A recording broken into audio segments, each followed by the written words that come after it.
Hoy platicaremos sobre qué es el equilibrio líquido-líquido.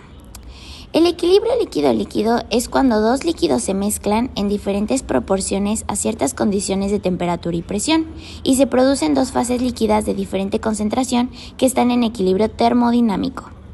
Entonces, se tiene el fenómeno de equilibrio líquido-líquido.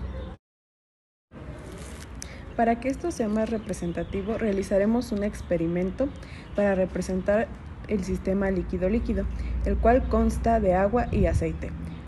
Aquí se muestra el equilibrio, ya que se observa perfectamente las dos sustancias, el agua y el aceite, y a su vez tanto hay agua en el aceite como aceite en el agua. Si lo agitamos, se puede observar las partículas de agua en aceite. Después de un tiempo, estas se vuelven a separar, formando nuevamente el equilibrio líquido-líquido, que en este caso es la fase ólea y la fase acuosa. Aunque se considera que la entalpía y la entropía varían poco con la temperatura, si la variación de esta no es muy grande, una variación de temperatura puede implicar un cambio de signo en ΔG, pudiéndose obtener diagramas líquido-líquido en los que la presión se mantiene constante. Algunos criterios del equilibrio líquido-líquido están en función de la temperatura, la presión y la fugacidad F para cada especie química en ambas fases, las cuales están dadas de la siguiente fórmula: fugacidad alfa de I igual a fugacidad beta de I. En función de los coeficientes de actividad se puede apreciar la siguiente fórmula, que indica que I es igual a n componentes. Las siguientes fórmulas se usan con el coeficiente definido con respecto al estado de Lewis-Randolph, las cuales son estas tres. Sistemas LL con n especies químicas y con temperatura, presión y n-1 fracciones molares independientes para cada fase, se utilizan las siguientes fórmulas, donde Y alfa 1 y Y beta 1 se derivan de la función G de RT. En el equilibrio del sistema binario, la energía libre de mezcla, delta G mezcla, se define como el cambio de la energía libre del sistema al llevar a cabo el proceso de mezclar ambos líquidos, así como se puede apreciar que la mezcla de dos líquidos A y B a presión y temperaturas constantes en cantidades Na y Nb, el equilibrio de fases se alcanza cuando G disminuya, es decir, cuando la energía libre de la mezcla sea menor que la energía libre de los componentes puros. Se utiliza la siguiente fórmula por cada mol de mezcla, donde sabemos que delta G mezcla debe ser menor a 0 para que el equilibrio líquido-líquido tenga lugar. También, en delta G mezcla, la temperatura y presión constantes puede variar con la concentración del sistema, como se representa en la figura, donde en A, delta G mezcla es negativa en todo el intervalo de concentración, por lo que ambos líquidos son totalmente miscibles a la presión y temperatura implicadas. En cuanto a B, delta G mezcla es menor a 0, por lo que ambos líquidos son miscibles a la contribuciones de la entalpía y la entropía. El hecho de que dos líquidos sean parcialmente miscibles a una temperatura y presión, y que en otras condiciones sean totalmente miscibles o miscibles, se debe a la contribución de la entalpía y la entropía en el proceso del mezclado.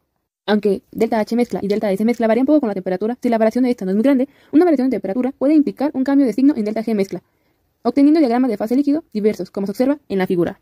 Algunos puntos para la determinación del equilibrio en fase líquido-líquido puede ser: 1. Contacto a las dos fases líquidas. 2. Separación de las dos fases finales. 3. Recuperación del líquido añadido, ya sea solvente o disolvente. En este ejemplo podemos observar dos líquidos parcialmente miscibles. Indicada por la fase 1 y la fase 2, que corta en la temperatura crítica, que está indicando el punto más alto entre las dos fases. Así, para la identificación del tipo de diagrama que se requiere, sería por los pares de líquidos obtenidos o por el diagrama de fases temperatura-composición, que indica qué condiciones de equilibrio existen en una o dos fases a una atmósfera. Ahora bien, explicaremos los tres tipos diferentes de diagramas líquido-líquido. Bueno, para los diagramas de equilibrio líquido-líquido tenemos que saber que se construyen a presión constante, es decir, a una atmósfera, y representando la temperatura frente a la composición medida por la fracción molar XA de uno de sus componentes. Ahora bien, tenemos este ejemplo para explicar más o menos el diagrama líquido-líquido, en donde supongamos que partimos de un líquido B puro y se añade el líquido A, gradualmente manteniendo constante la temperatura en un valor T1, es decir, esta línea de temperatura va a ser constante. El sistema se encuentra inicialmente en el punto F, donde tenemos el líquido B, y se desplaza horizontalmente hacia la derecha. A lo largo de FC existe una sola fase, una disolución diluida del soluto A en el disolvente B. En el punto C se alcanza la solubilidad máxima del líquido A en el líquido B a la temperatura 1. Por lo tanto, al adicionar más A, se origina un sistema bifásico, en donde tenemos que la fase 1 es una disolución saturada de A en B, cuya composición vendría siendo XA1. Y en la fase 2 es una disolución saturada de B en A, cuya composición sería XA2.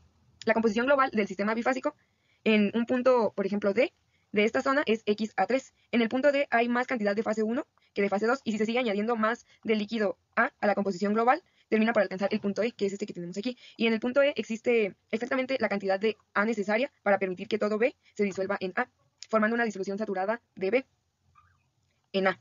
Por lo tanto, a partir de E, el sistema vuelve a ser de una sola fase. De E a H, solo se diluye la disolución de B en A. Para alcanzar el punto H, es necesaria una cantidad infinita de líquido A. Si nosotros aumentamos la temperatura, es decir, elevar esta temperatura a una temperatura crítica, Por encima de la temperatura crítica, que vendría a ser como esta línea, o en la temperatura crítica, los líquidos son totalmente visibles, en donde entonces tendremos el punto máximo.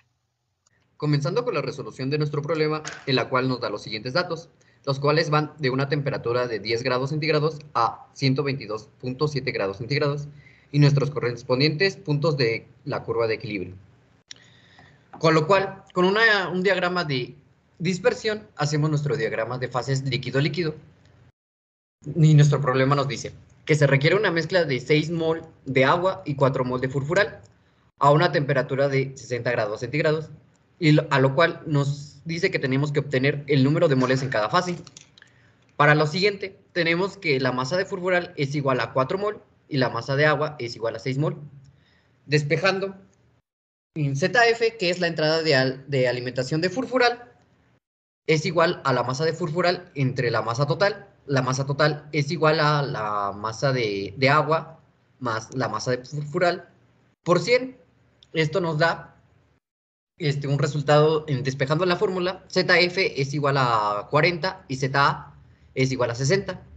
Con lo cual, hacemos en nuestro diagrama de fases, trazamos las siguientes líneas para identificar la temperatura que nos dice y nos da nuestros siguientes puntos, que es el punto A, el punto B y el punto C.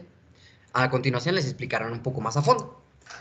Una vez que ya tenemos todo planteado en la gráfica, encontramos lo que es el punto de equilibrio en la fase A, que es lo que explicamos anteriormente, que nos daba la tabulación. A 60 grados centígrados, el punto de equilibrio en la fase A es de 8.4 y el punto de equilibrio en la fase B es de 91.6. Por lo tanto, despejando las fórmulas o obteniendo las fórmulas de MT igual a MA más B y ZF por MT, que es igual al punto de equilibrio en la fase A, por la masa de la fase A, no hay que confundirlas porque MA en MT se refiere a la masa del furfurol. Entonces, y sumándole el punto de equilibrio en la fase B más la masa, por la masa en la fase B,